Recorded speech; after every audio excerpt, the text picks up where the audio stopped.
নমস্কার বন্ধুরা, অর্কজ কিচেনে আপনাদের সবাইকে স্বাগত জানাই। আশা করি আপনারা সবাই ভালো আছেন, সুস্থ আছেন। আজ আমি আপনাদের সাথে শেয়ার করব এই গরমে সবার পছন্দের মজাদার দই বড়া রেসিপি। আমরা প্রায়ই দোকান থেকে অনেক দাম দিয়ে দই বড়া কিনে আনি, যাতে মনও ভরে না, আর কিন্তু বাড়িতে যদি আমরা সেটা বানাই খুব কম খরচে আর হেলদিভাবে বানানো যায়, সঙ্গে খেয়ে মনটাও ভরে। আর সামনেই দোলযাত্রা, এই দোলযাত্রায় বাড়ির প্রিয়জনের জন্য, নিজের জন্য দই বড়া আপনারা বানাতে পারেন। তাহলে চলুন রেসিপিটা শুরু করা যাক। দই বড়া বানানোর জন্য আগের দিন রাত্রেই আমি হাফ কাপ বিউলির ডাল ভেজাতে দিয়ে দেব। ডালটা বারে বারে জল বদলে ধুয়ে নিয়েছি। এবার এর মধ্যে কয়েক দানা মেথি দিয়ে দিলাম। পরের দিন সকালে দেখুন ডালটা ভিজে বেশ সাইজে বড় হয়ে গেছে। এবার একবার ধুয়ে নিয়ে এই ডালটা বেটে নেব মিক্সিতে।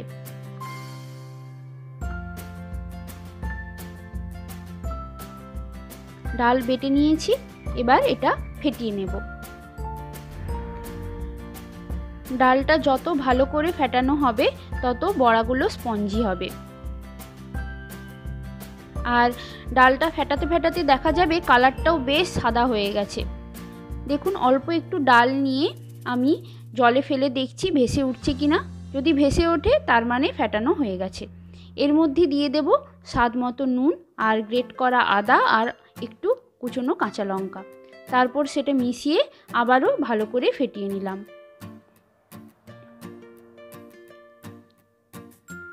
এইবার বড়াগুলো ভেজে নেব। তার জন্য কড়াইতে তেল দিয়ে হালকা গরম হলেই একটু একটু করে ডাল বাটা দিয়ে বড়াগুলো ভেজে নেব। খুব বেশি গরম করলে বাইরে থেকে লাল হয়ে যাবে আর ভেতর থেকে ভালো করে ভাজা হবে না। আমি ছোট ছোট আকারের বড়া ভাজছি, আপনারা আপনাদের পছন্দ অনুযায়ী যে কোনো সাইজের বড়া ভাজতে পারেন। আর ভাজতে ভাজতে দেখা যাবে এটা ফুলে গিয়ে বেশ বড় হয়ে গেছে।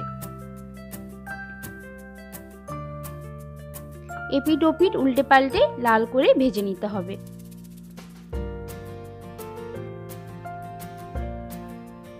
দেখুন ভাজা হয়ে গেছে।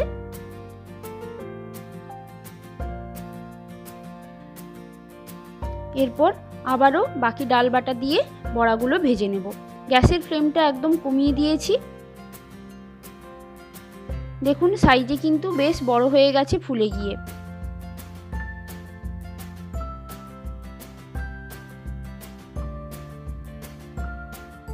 এইভাবে আমি সমস্ত বড়াগুলো ভেজে নিয়েছি। দেখুন বড়াগুলো কত স্পঞ্জি হয়েছে। একটা ভেঙে দেখিয়ে দিচ্ছি, ভেতর অবধিও বেশ ভালো করে ভাজা হয়েছে। এই বড়াগুলো একটু ঠান্ডা হতে থাক, ততক্ষণে গরম জল করে নেব। জলে কয়েকটা লেবু পাতা দিয়ে দিচ্ছি। আর এতে কোনো নুন দেব না, কারণ বড়াতে আগে থেকেই নুন দেওয়া আছে। লেবু পাতা দিলে জলে বেশ একটা লেবুর ফ্লেভার আসে, ভালো লাগে সেটা। এটা অপশনাল, আপনারা চাইলে নাও দিতে পারেন। জলটা ফুটে উঠলে গ্যাস বন্ধ করে একটা পাত্রে ঢেলে নেব। এবার এর মধ্যে ভেজে রাখা বড়াগুলো এক এক করে দিয়ে দেব। এই গরম জলে বড়া ভেজালে বড়াগুলো বেশ স্পঞ্জি হয়, আর এর মধ্যে লেবুর একটা ফ্লেভারও বেশ ঢুকে যায়। এটা 20 মিনিট ভেজানো থাক।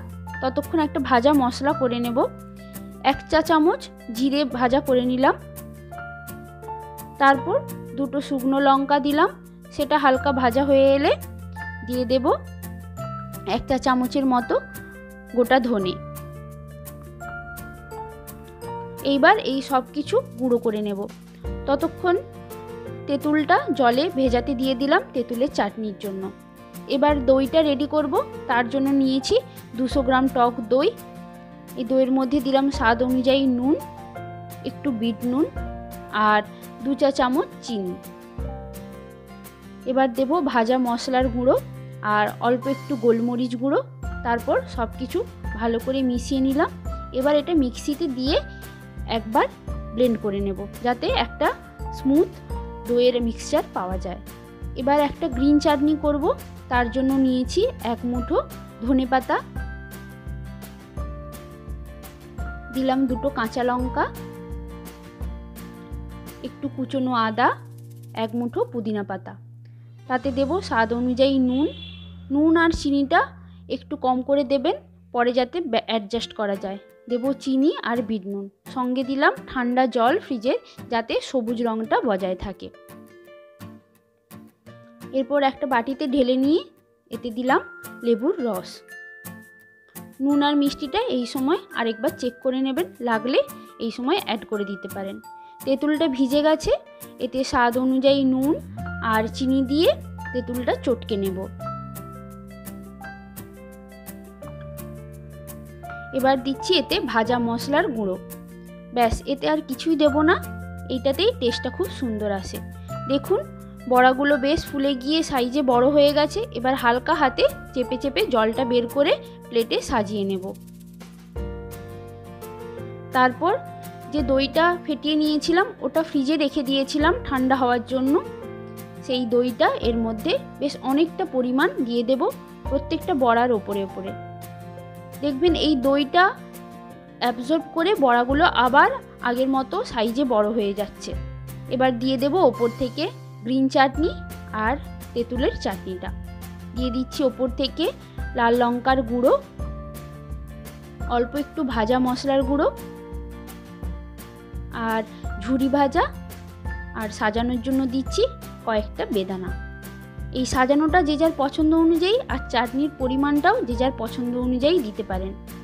আর এই গরমে ঠান্ডা ঠান্ডা দই বড়া বাড়িতে নিজের জন্য প্রিয়জনের জন্য বানান, দেখবেন মন ভরে খেতে পারবেন আর যথেষ্ট হেলদিও হয়। বাড়িতে বানিয়ে অবশ্যই আমাকে কিন্তু জানাবেন কেমন লাগলো। আশা করছি ভিডিওটা আপনাদের ভালো লেগেছে। ভালো লাগলে অবশ্যই একটা লাইক, শেয়ার আর সাবস্ক্রাইব করে দেবেন। আজ এ পর্যন্তই। ভিডিওটা পুরো দেখার জন্য ধন্যবাদ।